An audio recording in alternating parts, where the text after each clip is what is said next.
저는 설교를 시작하면서 여러분들에게 질문 한 가지를 드리고 싶습니다. 혹시 여러분 가운데 몸에 흉터를 지니고 계신 분이 계십니까? 이 흉터라는 것은 클 수도 있고요, 또 작을 수도 있습니다. 근데 내가 보이기 싫지만 그럼에도 불구하고 우리가 다치게 되면은 작은 상처가 아니고서는 약간의 흉터는 남기 마련입니다.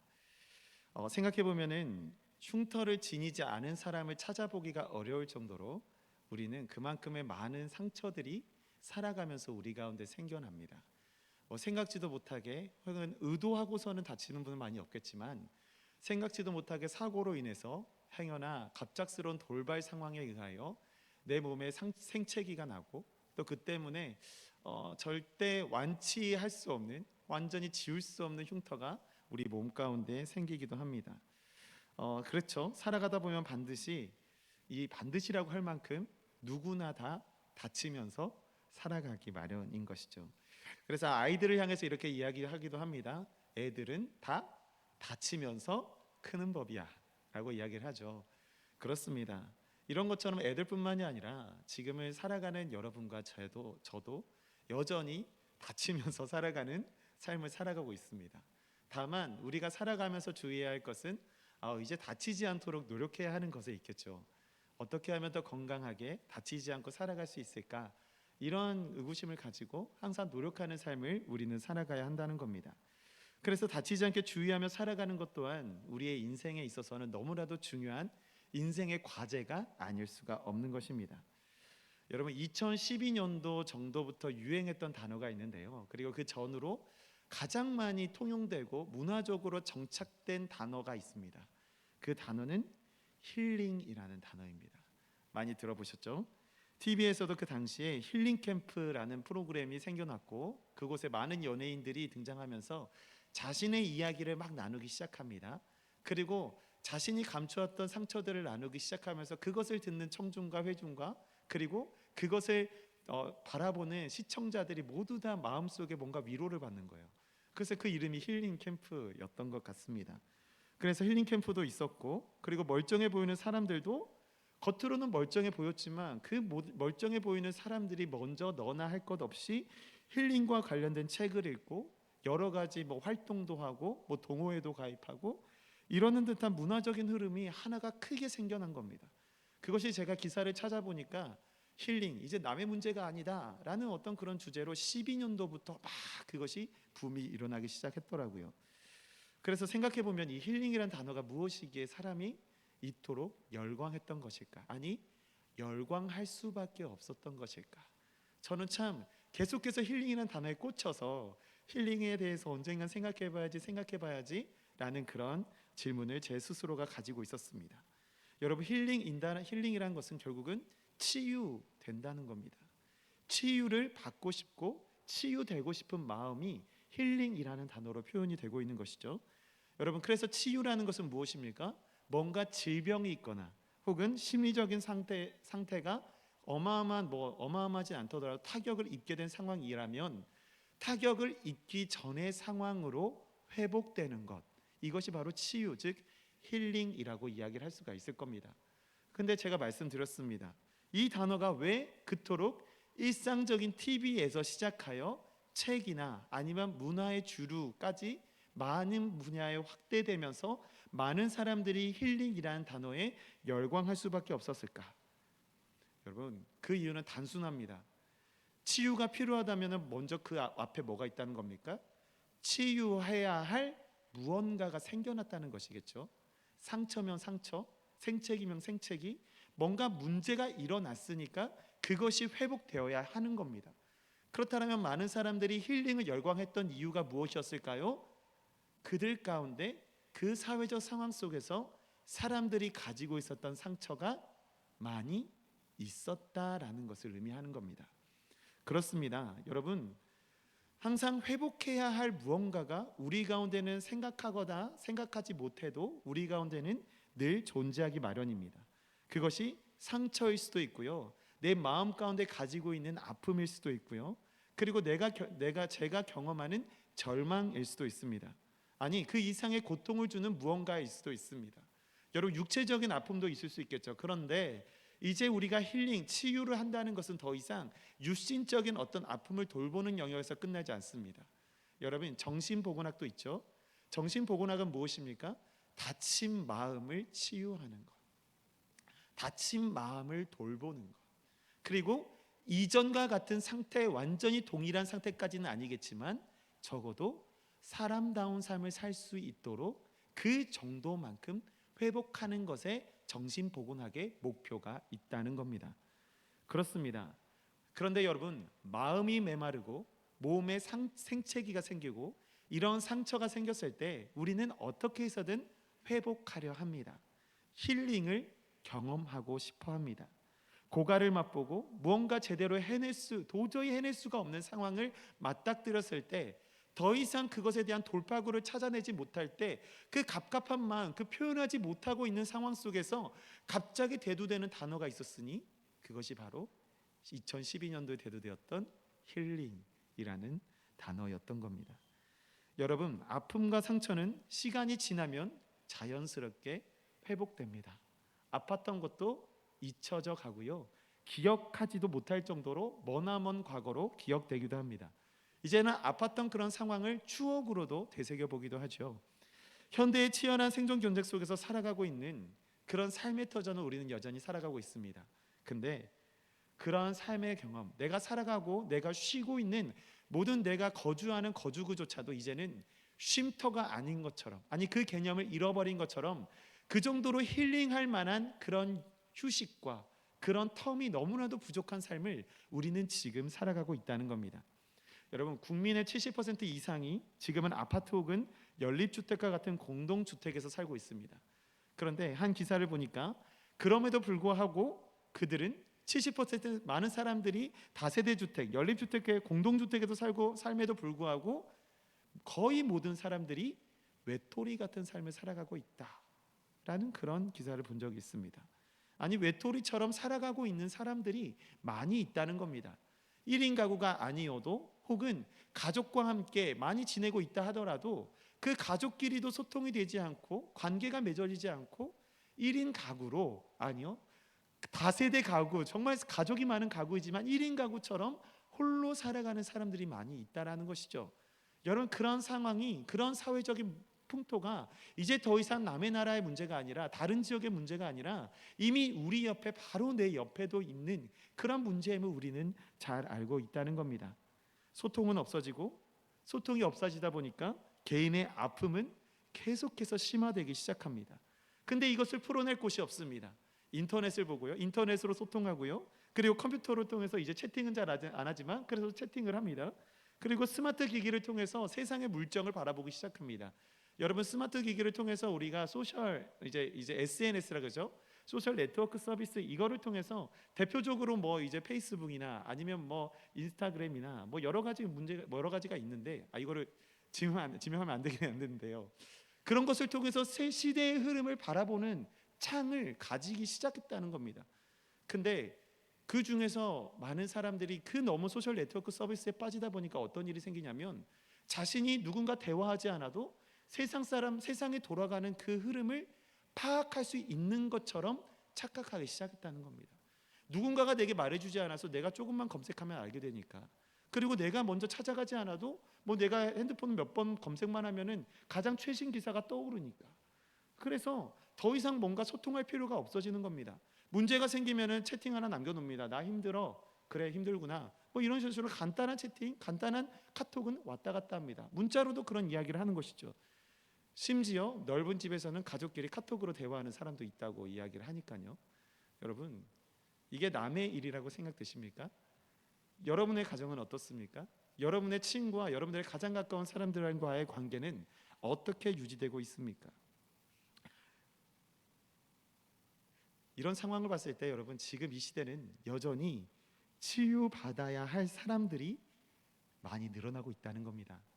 다른 누군가가 아니라 우리 자신부터 시작해서 스스로를 돌볼 필요성이 너무나도 많이 대두되고 있다는 겁니다. 어르신부터 시작해서 어린아이에 이르기까지 지금 이 시대는 천천히 걷기보단 달려야 생존할 수 있는 그런 사회가 되었습니다. 아니, 그렇게 가르치고 있는 사회 속에 우리는 살아가고 있는 겁니다. 그래서 고통이 끝나지 않습니다. 뭔가 끝나고 싶지만 답답함이 멈추지 않습니다. 누군가에 뒤떨어질까 봐, 누군가를 쫓아가지 못할까 봐, 그 대중적인 흐름에 내가 참여하는 자가 못하고 제가 도태될까 봐, 이러한 두려움 속에 살아가고 있는 것이 가장 현대인이 가지고 있는 큰 문제 중에 하나라고 진단을 하고 있습니다.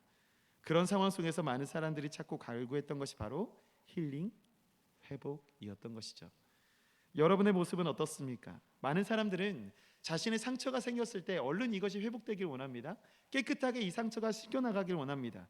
한편으로는 그 상처가 나의 오점으로 남을까 봐, 이 상처가 보일까 봐 꽁꽁 싸매며 다니기도 합니다. 이것이 나의 치부가 되지 않도록 숨기기 바쁠 때가 있고, 더불어서 누군가에게 그것을 들킬까 봐 조마조마하게 길거리를 다니고 많은 사람들이 있는 곳으로 다니기도 합니다. 상처가 수치가 되어 내게 돌아올까 봐 두려워하는 마음이 있다는 것이죠. 여러분, 물론 상처는 회복되어야 합니다. 당연히 그것을 바라야 합니다. 그것을 위해서 노력해야 합니다. 뭔가 제가 치료가 필요하다면 병원을 가야죠. 마음적인 뭔가 그 아픔이 회복되려면 상담사를 찾아가서 내 이야기를 나누면 됩니다. 근데 그것이 두려워서 우리가 그곳에 나아가지 못한다, 그 첫걸음을 내딛지 못한다라고 한다면 우리의 아픔과 상처는 그 자리에서 뱅글뱅글 돌고 있다는 겁니다. 여러분, 상처는 회복되어야 합니다. 그를 위해서 우리는 끊임없이 노력해야 한다는 겁니다. 근데 여러분, 어떤 사람들 중에서는 자신에게 상처가 생겼어요. 근데 이것을 뭔가 가리고 싶은 상처가 아니라 자랑하고 싶어하는 부류의 상처들도 있다고 합니다. 뭔가 남자답게 할 수 있는 상처, 혹은 뭔가 영광스럽고 가장 뭔가 나라의 일을 하다가, 국가의 일을 하다가, 뭔가 영웅적인 행동을 하다가 생긴 상처, 이거는 영광의 상처라고 우리는 이야기를 하죠. 그런 상처가 있을 때에는 가리기보다는 드러내서 자랑을 하고, 내가 이걸 왜 다쳤냐면 말이야, 내가 어떤 사람을 구하다가 차에 뛰어들어서 그 사람을 구하고 내가 다쳤어, 이런 이야기를 하고 싶은 것이죠. 여러분, 그렇습니다. 상처에도 자랑하고 싶은 상처가 있길 마련인 것입니다. 근데 오늘 말씀 속에서는 그런 사람들이 있었던 것 같아요. 어떤 사람들이었냐면 갈라디아 교회에 들어온 새로운 사람들이었습니다. 그 사람들은 어떤 사람들이었냐면 자신들이 율법으로서 제정한 몸의 흔적을 지닌 자로서 갈라디아 교회에 흘러 들어온 겁니다. 여러분, 율법에서 제정한 몸의 흔적이라면 무엇이 생각나시나요? 할례이죠. 난지 8일 만에 남자의 생식기 끝부분을 떼내는 그 할례를, 이제 이것이 언약의 증표, 내가 너희와 영원히 함께하겠다는 하나님 여호와 하나님의 율법, 그 언약의 말씀이라 생각하고 이제 할례를 행해 왔던 겁니다. 그런 사람들이 갈라디아 교회에 흘러 들어온 겁니다. 여러분, 이들의 풍채는 어떻겠을까요? 교회에 들어오면서 어떤 모습이었을까요? 나는 율법에서 지정한 하나님께서 말씀하신 율법을 행한 자야, 나는 그런 흔적을 지닌 자야 하면서 당당하게 교회에 들어왔을 겁니다. 여러분, 구원받은 자들의 표식을 그들은 지녔다라고 생각을 했을 거예요. 그런데 그 모습을 바라봤던 갈라디아 교회의 성도들의 마음은 어땠을까요? 우리는 고민해 보아야 한다는 것이죠. 오히려 갈라디아 교회 성도들의 마음을 많이 혼잡하게 만들었다는 겁니다. 우리 12절과 13절의 말씀 우리 함께 같이 읽도록 하겠습니다. 함께 읽겠습니다. 시작. 무릇 육체의 모양을 내려하는 자들이 억지로 너희에게 할례를 받게 함은 그들이 그리스도의 십자가로 말미암아 박해를 면하려 함뿐이라. 할례를 받은 그들이라도 스스로 율법은 지키지 아니하고 너희에게 할례를 받게 하려 하는 것은 그들이 너희의 육체로 자랑하려 함이라. 아멘. 여러분, 이들의 자랑의 초점은 어디에 있었습니까? 육체적인 표식 할례에 있었습니다. 이것을 받느냐 받지 못하느냐는 내가 율법의 자녀, 그냥 하나님께서 지정하신 율법을 지키는 자냐 못 지키는 자냐라는 어떤 그러한 기준으로 그들은 살아왔던 겁니다.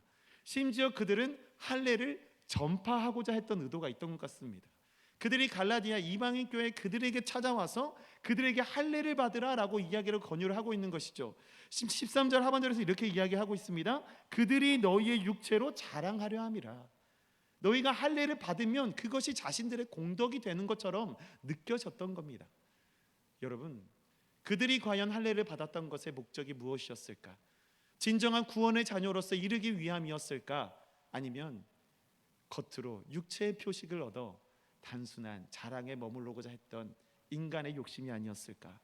우리는 고민해 보아야 한다는 것이죠. 그런데 여러분, 우리는 한번 더 깊이 생각해 보기 원합니다. 그들은 분명히 갈라디아 교회 성도들과는 분명히 구별된 사람이었습니다. 다른 사람들이었습니다. 그들은 갈라디아 교회에 와서 갈라디아 성도들에게 이렇게 질문을 하겠죠. 너희도 구원받았다면서, 교회로서 모인다면서, 그래, 좋아. 그러면 너희가 구원을 받았다는 표시가 뭔지 좀 보여줘봐. 이렇게 질문을 하는 겁니다. 너희가 구원을 받았다면 구원의 표시가 뭐야? 라고 이야기를 하는 것이죠. 여러분, 그들은 이방 교회로서 할례라는 것을 율법에 대해서 잘 알지 못합니다. 그런데 여전히 그곳에서 할례를 받았다는 사람, 그 경건한 자들이라고 하시는 분들이 오셔서 묻는 겁니다. 야, 너희들의 구원을 받았다는 표식 있으면 나한테 보여줘봐. 여러분, 만약 이렇게 말하는 분들이 지금 이 시대 우리 가운데 당장 우리 교회에 오셔서 여러분들에게 이렇게 질문을 합니다. 구원을 받으셨어요?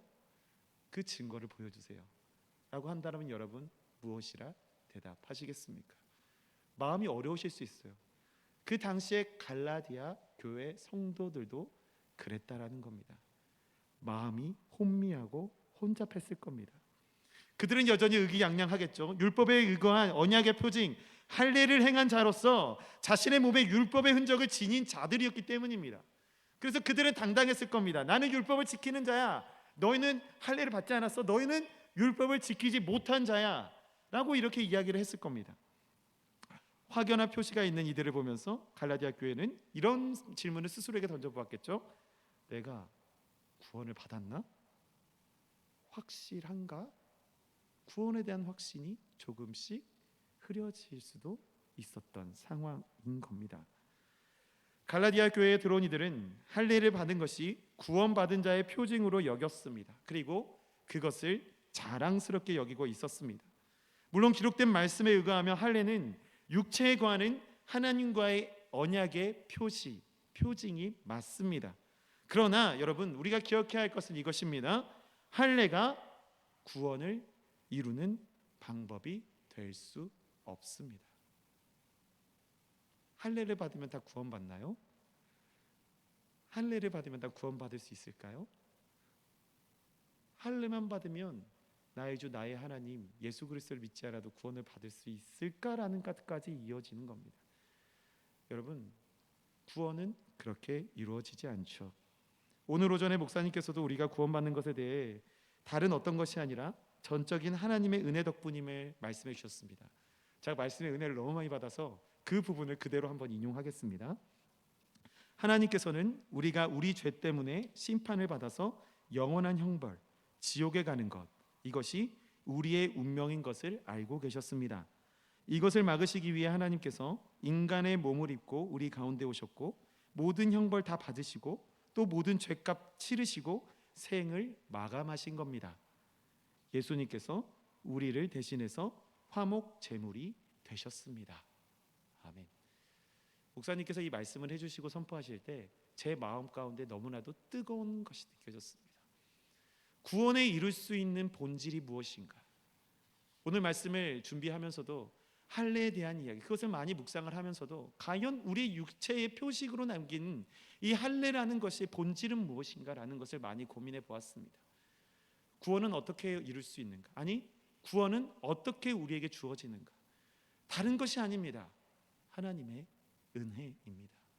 우리가 뭔가를 잘해서가 아니라 우리가 무언가를 시도해서가 아니라 우리가 뭔가 선한 일을 성경에서 기록하고 율법에 기록된 선한 일, 착한 일, 좋은 일을 해서 그곳에 당도하는 것이 아니라 하나님께서 우리를 사랑하셔서 그의 독생자 예수 그리스도를 우리를 위하여 죽게 하시고 또 그를 부활시키셔서 영원한 하나님의 나라에 초대하여 주신 그 사실을 믿는 것, 그리고 나를 위하여 죽으신 그 예수 그리스도를 나의 주 나의 하나님으로 고백하는 그 믿음이야말로 우리가 구원에 이룰 수 있는 본질인 것입니다. 사랑하는 여러분, 저는 처음에 여러분께 흉터가 있으신지 여쭤봤습니다. 물론 딱 바로 생각나시는 흉터가 있으실 분도 있고 나는 그런 커다란 흉터는 없는데 라고 생각하시는 분도 있을 겁니다. 여러분, 제게도 흉터가 여러 존재합니다. 군대에서 허리를 다쳤기 때문에 여러 번 들으셨죠. 군대에서 허리를 다쳤기 때문에 허리 수술 자국이 한 6cm에서 7cm 정도가 제 허리 뒤에 있습니다. 그리고 제가 가지고 있는 크나큰 흉터 중에 하나는 또 무엇이냐면, 제가 신대원 때 저희 기숙사 앞에 배드민턴장이 있는데 그냥 모래밭 배드민턴장이었어요. 근데 그곳에서 배드민턴을 잡으면서 마지막 셔틀콕을 딱 잡으려고 했는데 미끄러진 겁니다. 그래서 무릎으로 슬라이드를 쫙 했어요. 그래가지고 제 무릎에는 세 가닥 4천자로 새겨진 한 3cm에서 4cm 정도의 흉터가 있었습니다. 꿰매야 했었는데 꿰매질 못한 거예요. 그래서 그 흉터가 있었습니다. 근데 여러분, 제가 가만히 이제 반바지를 입거나 가만히 앉아 있으면은 제 흉터가, 무릎의 흉터가 보일까요, 안 보일까요? 보입니다. 보이면 무슨 생각을 할까요? 아, 내가 그때 이렇게 다쳤지라는 생각이 듭니다.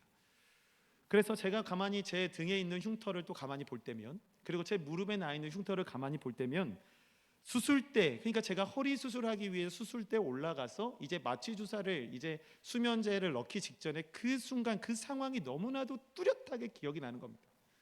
수술 때 차가웠던 그 냉기, 그리고 여러 옆에 계신 분들 파란 옷들이 움직이는 의사 선생님과 간호 선생님들, 그 냄새들조차도 기억이 나고요.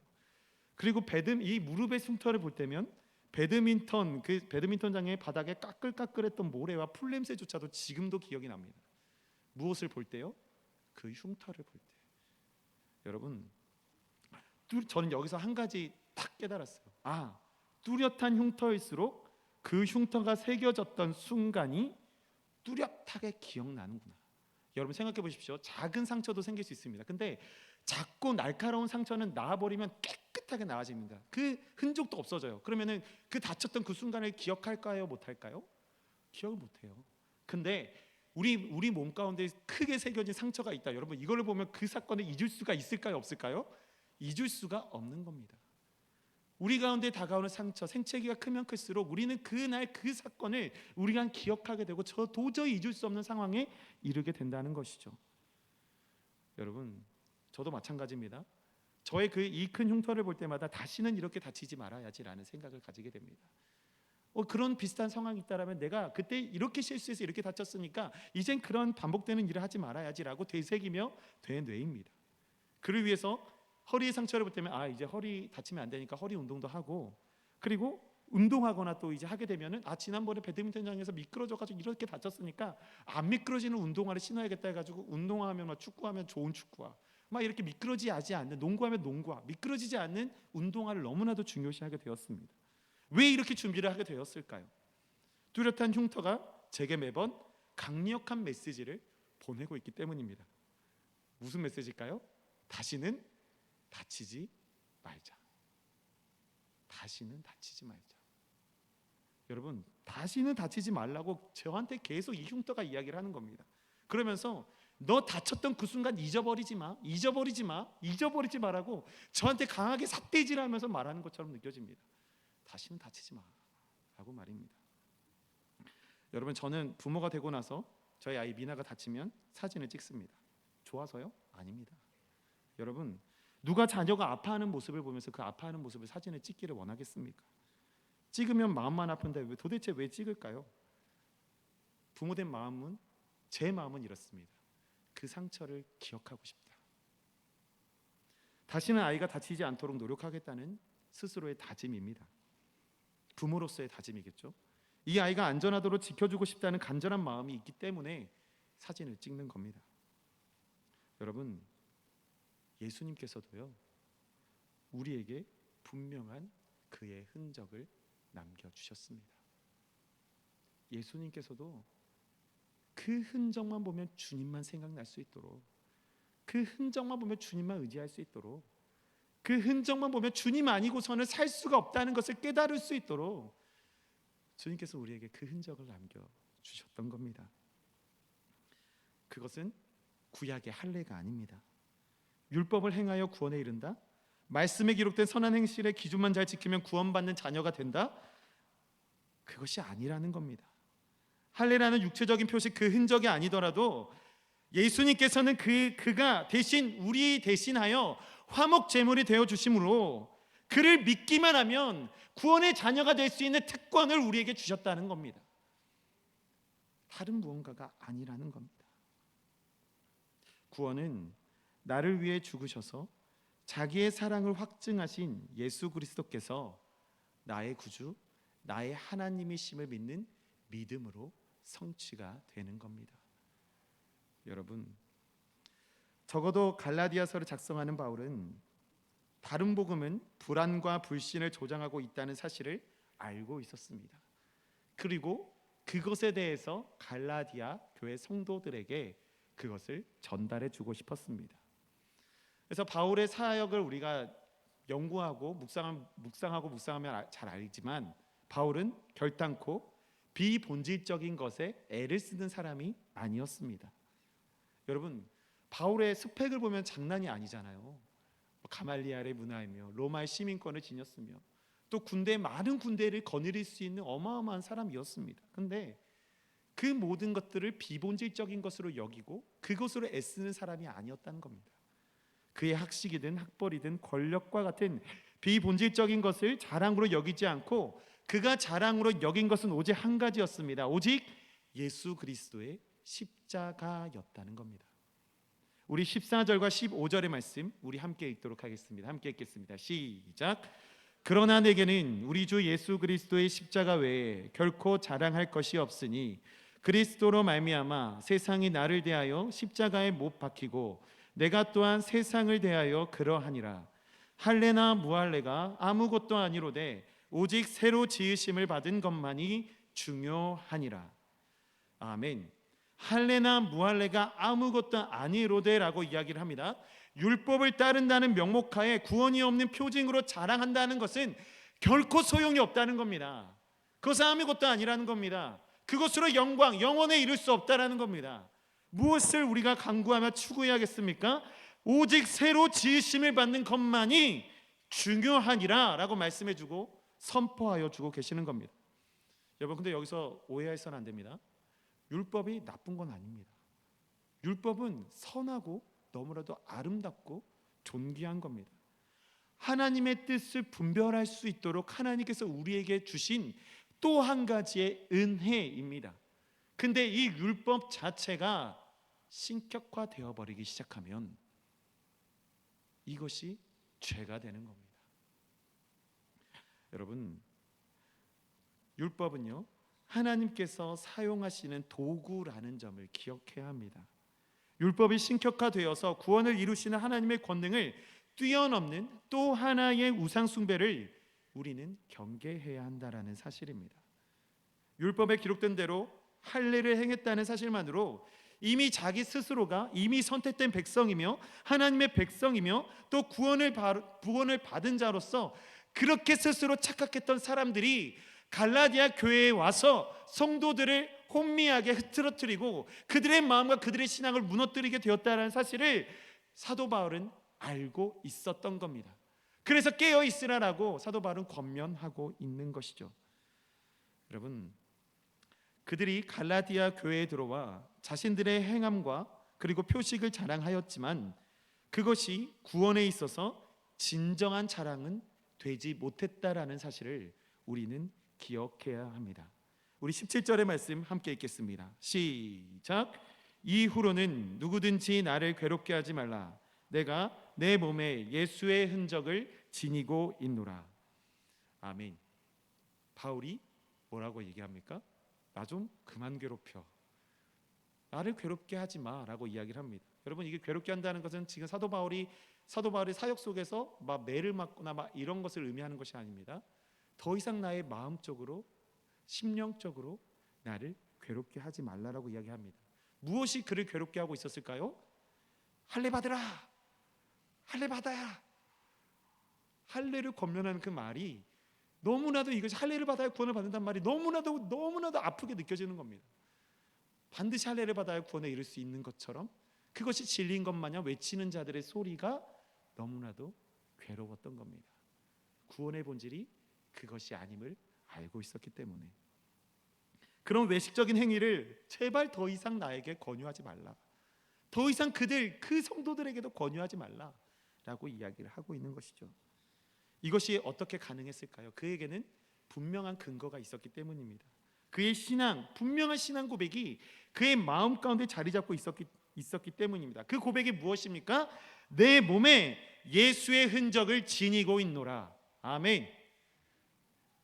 내 몸에 예수의 흔적을 지니고 있노라. 예수 그리스도께서 죽으심으로 그의 피가 내 몸에 흐르고 그 피가 나를 구원에 이르게 하는 자녀가 될 수 있도록 인도하였노라고 사도 바울은 고백할 수 있었던 겁니다. 더 이상 겉으로 보여지는 육체의 표식이 아니라 내 마음 가운데, 내 심령 가운데, 내 믿음 가운데 여전히 흐르고 있는 예수의 흔적, 그 보혈의 능력이 내가 구원받는 자녀로서의 살아갈 수 있는 그러한 선물을 내게 부여해 줬다고 사도 바울은 이야기하고 있는 겁니다. 예수님의 보혈의 능력을 힘입으신 여러분, 우리의 삶엔 여전히 우리 주 예수 그리스도의 흔적, 그의 보혈이 흐르고 있습니다. 이것이 우리가 지니고 있는 예수의 흔적입니다. 이것은 우리가 가지고 있는 다른 수치, 다른 상처, 다른 생책이 가리고 싶은 수치가 아닙니다. 고통스럽고 아플 때도 있습니다. 가리고 싶을 때도 있습니다. 그러나 우리가 이 예수의 흔적, 예수 그리스도를 믿는 것으로부터 오는 고난과 시험과 역경과 그리고 더불어서 기쁨과 환희와 충성과 그리고 거기서 세상이 줄 수 없는 위로와 평안이 있다라고 하면 우리는 이것을 자랑스럽게 여겨야 합니다. 이 예수 그리스도의 흔적은 보면 볼수록 하나님의 사랑을 다시금 확인하게 하십니다. 보면 볼수록 그분의 사랑에 다시금 감격할 수 있도록 도와주십니다. 이 흔적을 지니고 살아갑시다. 이것이 오늘 저와 여러분들이 주시는 하나님의 말씀입니다. 기도하겠습니다. 사랑해 주님 감사합니다. 주님, 오늘도 예수 그리스도 그 흔적을 지니고 살아가기 원합니다. 우리가 그 흔적을 보며 주님만 생각하게 하시고 그 사랑을 다시금 알게 하여 주시고 여전히 내 곁에 계셔서 나와 함께 하시는 그 임마누엘의 하나님의 은혜가 여전히 우리 가운데 넘쳐 흐르고 있다는 사실을 알게 하여 주옵소서. 그 믿음을 가지고 오늘도 내일도 주님 앞에 서는 그날까지 살아가게 하여 주옵소서. 이 모든 말씀 예수님의 이름으로 기도합니다. 아멘.